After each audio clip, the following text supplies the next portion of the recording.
Hello બાળ દોસ્તો, open study point open for all ચેનલમાં આપનું સ્વાગત છે. આજે આપણે શીખીશું ધોરણ 6 વિષય હિન્દી નિસ્વાધ્યાયન પોથીનો પાઠ 1 દયાલુ શિકારી ના સ્વાધ્યાયના પ્રશ્નોના જવાબની સમજ મેળવશું.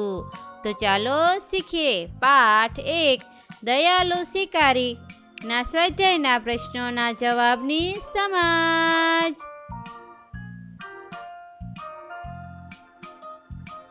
प्रश्न क्रम 1, सही विकल्प खाने चुनकर में खरे का निशानी कीजिए. विकल्पों की समझ लाइए. सवाल 1, शिकारी हिरनी को कहाँ ले गया? घर, अस्पताल, जंगल या नदी तट पर? साचो जवाब अस्पताल. सवाल 2, दयालु शिकारी चित्र कहानी में इनमें से कौन नहीं है? शिकारी, शावक, हिरनी या शेर? साचो जवाब शेर. सवाल 3, इनमें से कौन सा प्राणी जंगली नहीं है? बाघ, हिरण, गाय, चीता? साचो जवाब गाय. 4, शिकारी की गोली हिरनी को कहाँ लगी? पेट में, सिर पर, टांग पर, गले में? साचो जवाब पेट में. सवाल 5, दयालु शिकारी चित्र वार्ता किस मूल्य पर आधारित है? दया, देश प्रेम, करुणा, पशु प्रेम? साचो जवाब पशु प्रेम. सवाल 6, दिल पसीज जाना मुहावरे का सही अर्थ होता है? दया आना, मर जाना, हतप्रभ होना या रोना? साचो जवाब दया आना. सवाल 7, शिकारी को पछतावा क्यों होता है? शिकारी ने गोली मारी थी, हिरनी ने शावक का जन्म दिया था, हिरनी की आंखों में आंसू देखे थे, हिरनी को अस्पताल ले गया था? साचो जवाब शिकारी ने गोली मारी थी.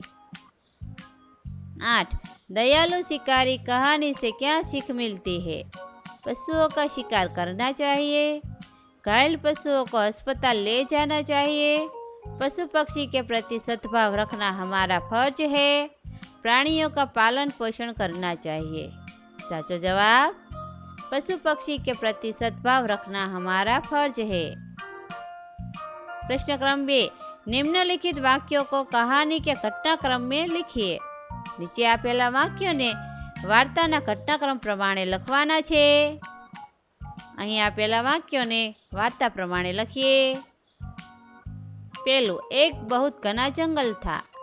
बीजू, हिरनी जंगल में टहल रही थी. तीजू, शिकारी ने हिरनी पर गोली चलाई.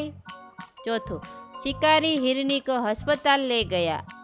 पांचवों, शिकारी हिरनी को जंगल में छोड़ आया. प्रश्न क्रम 3, अब प्रश्नों के उत्तर लिखिए. 1, हिरनी जंगल में क्या क्या खाती होगी? हिरनी जंगल में घास और पेड़ पौधों के पत्ते खाती होगी. सवाल 2, हिरनी के समीप जाकर शिकारी ने क्या किया? जवाब, हिरनी के समीप जाकर शिकारी ने देखा कि उसकी टांग में गोली लगी है और उसने एक शावक को जन्म दिया है. फिर उसने हिरनी की देखभाल की और उसको अस्पताल ले गया. 3, शिकारी हिरनी का शिकार क्यों करना चाहता था? जवाब, शिकारी मांस के लिए हिरनी का शिकार करना चाहता था. 4, शिकारी हिरनी को कहाँ ले गया? जवाब, शिकारी हिरनी को पशुओं के अस्पताल में ले गया. प्रश्न क्रम 3 ब, प्रश्नों के उत्तर लिखिए. 1, शिकारी ने हिरनी के साथ कैसा व्यवहार किया? जवाब, शिकारी ने हिरनी के साथ दयापूर्ण व्यवहार किया क्योंकि उसकी दशा देखकर शिकारी को दुख हुआ था. 2, आपने किन किन प्राणियों को देखा है? जवाब, मैंने इन पशुओं को देखा है: गाय, भैंस, बैल, बकरी, घोड़ा, हाथी, कुत्ता, बंदर, बिल्ली, ऊंट और गधा. 3, पशु पक्षी के प्रति हमें कैसा व्यवहार करना चाहिए? जवाब, हमें पशु पक्षी के साथ दया और प्रेम भाव के साथ उनकी रक्षा करनी चाहिए, ना कि उन्हें परेशान करना चाहिए. 4, जंगल में कौन कौन से प्राणी रहते हैं? जवाब, जंगल में शेर, बाघ, हाथी, हिरण, भालू, लोमड़ी, शियाल, खरगोश, बंदर आदि जानवर देखने को मिलते हैं। प्रश्न क्रम 4, दयालु शिकारी कहानी अपने शब्दों में लिखिए। जवाब, एक शिकारी था। एक दिन उसे हिरण का मांस खाने की इच्छा हुई। वह बंदूक लेकर जंगल की ओर चल पड़ा। जंगल में शिकारी ने एक मोटी ताजी हिरनी देखी। वह दूर से दौड़ती हुई उसकी तरफ ही आ रही थी। शिकारी एक पेड़ के पीछे छिप गया और हिरनी की ओर निशाना साधा। दौड़ती हुई हिरनी निशाने की स्थिति में आते ही शिकारी ने गोली छोड़ी। गोली की आवाज़ सुनकर जंगल के दूसरे हिरन इधर उधर भागने लगे। शिकारी हिरनी के पास गया। उसने देखा कि हिरनी ने एक छोटे शावक को जन्म दिया है। शिकारी की गोली हिरनी की टांग में लगी थी। हिरनी की आंखों से आंसू बह रहे थे। यह दृश्य देखकर शिकारी का दिल भर आया। उसे बहुत पछतावा हुआ। जंगल से कुछ दूरी पर ही पशुओं के इलाज के लिए एक अस्पताल था। शिकारी हिरनी और उसके बच्चे को वहां ले गया। डॉक्टर ने हिरनी की टांग में लगी गोली निकाल दी और घाव पर मरहम लगा दिया। इलाज से हिरनी को आराम मिला। शिकारी हिरनी को बच्चे के साथ जंगल में छोड़ आया। प्रश्न क्रम 5, वर्णों को कोई भी मात्रा लगाकर महत्तम अर्थपूर्ण शब्द बनाइए। ઉદાહરણ આપ્યું છે પ પરથી પતંગ, પાણી, પીલા અને પુત્ર શબ્દ બનાવ્યા છે। આ પ્રમાણે નીચે આપેલા વર્ણ એટલે કે અક્ષર પરથી શબ્દો બનાવીને લખવાના છે। પેલું છે ર, રમત, રાજ્ય, રક્ષક, રવિવાર। ત્યારબાદ સ, સામાન, શાલ, સરિતા, સફેદ। ત્યાર પછી ગ, ગાય, ગધા, ગાવ, ગોબર। જ, જગ, જગત, जनता, जोश। ल, लाभ, लाग, लौकी, लगान। प्रश्न क्रम 6, चित्र देखकर कहानी लिखिए। અહીં ચિત્ર જોઈને વાર્તા લખવાની છે। ચતુર કૌવા વાર્તાનું નામ આપીએ। एक बार एक कौवे को एक रोटी मिली। वह रोटी लेकर उड़ता हुआ एक पेड़ की डाल पर जा बैठा। इतने में एक लोमड़ी पेड़ के नीचे आई। उसकी नज़र कौवे की रोटी पर पड़ी। उसके मुंह में पानी आ गया।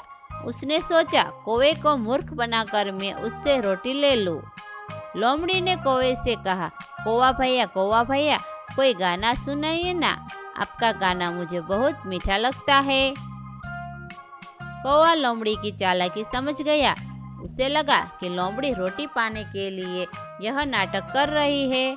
कौवे ने अपनी चोंच की रोटी अपने पंजे से पकड़ ली और वह जोर जोर से काव काव करने लगा। यह देखकर लोमड़ी आश्चर्यचकित रह गई। अरे यह कौवा तो समझदार लगता है, ऐसा वह मन ही मन बोली और चलती बनी। फिर कौवे ने मजे से रोटी खा ली। सचमुच अपनी झूठी बड़ाई सुनकर हमें गुमराह नहीं होना चाहिए। प्रश्न क्रम 7, विभाग अ में दिए गए शब्दों के विरुद्धार्थी शब्द विभाग ब में से ढूंढकर सही जोड़ बनाकर लिखिए और वाक्य में प्रयोग कीजिए। અહીં અ વિભાગના શબ્દોના વિરુદ્ધાર્થી શબ્દ બમાં આપેલા છે, એની જોડ બનાવીને લખવાનો છે। ત્યારબાદ બંને શબ્દોના વાક્યો બનાવવાના છે। ઉદાહરણ આપ્યું છે દયાલુ તો નિર્દય। વાક્ય છે दयालु मनोज ने आहत चिड़िया को बचाया। शिकारी निर्दय होता है। सवाल 1, स्वस्थ तो अस्वस्थ, वो काफ़ी स्वस्थ पहलवान है। दूसरा वाक्य, बुखार होने से मोहन आज अस्वस्थ है। 2, खुश तो ना खुश, मैं आज काफ़ी खुश है। पिताजी ने डांटा इसलिए आर्य आज नाखुश है। सवाल 3, जन्म मरण, हिरनी ने एक शावक को जन्म दिया। किसी न किसी दिन मरण निश्चित है। प्रश्न 8, निम्नलिखित वाक्यों में संज्ञा शब्द को रेखांकित कर वाक्य फिर से लिखिए। અહીં વાક્યમાં સંજ્ઞા શબ્દને રેખાંકિત કરવાના છે અને વાક્ય ફરીથી લખવાના છે। સવાલ 1, મહેશ હરરોજ મંદિર જાતા હે। અહીં લીલા અક્ષરે લખેલો શબ્દ સંજ્ઞા છે। સવાલ 2, मैं अंबाजी गया था। 3, गुलाब का फूल मुझे पसंद है। 4, हिमालय की चढ़ाई बहुत कठिन थी। 5, आज बिल्ली सारा दूध पी गई। प्रश्न 9, नीचे दी गई बातों की कछुआ और प्यासा कौवा चित्र कहानियाँ में से कोई एक कहानी लिखिए। અહીં બે ચિત્ર કહાની આપી છે, તેમાંથી એક વાર્તા લખવાની છે। આપણે બાતોની કછુઆની વાર્તા લખીશું। एक तालाब था, उसमें एक कछुआ रहता था। वह बहुत बातूनी था। वही 2 हंस भी रहते थे। वे उसके अच्छे मित्र बन गए थे। एक साल वहाँ बरसात बहुत कम हुई। तालाब का पानी सूखने लगा। हंसों ने कछुए के साथ दूसरे तालाब पर जाने का निश्चय किया। वे एक लकड़ी ले आए और उसका एक एक सिरा अपनी अपनी चोंच से पकड़ लिया। बीच का भाग कछुए ने अपने मुंह से पकड़ लिया। हंसों ने कछुए से कहा, भाई तुम रास्ते में बोलना मत, बोलोगे तो लकड़ी मुंह से छूट जाएगी और तुम नीचे गिर पड़ोगे। दोनों हंस कछुए को लेकर उड़ने लगे। रास्ते में एक गांव आया।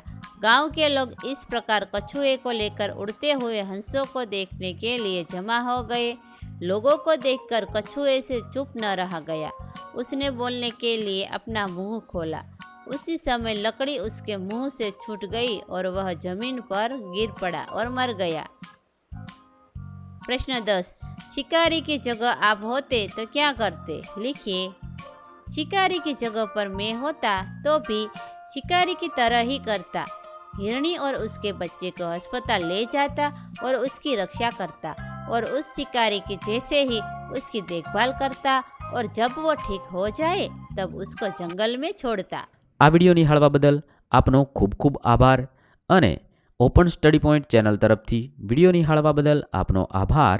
આવા બીજા વિડીયોઝ નિહાળવા માટે અમારી YouTube channel open study point અત્યારે જ સબસ્ક્રાઈબ કરો।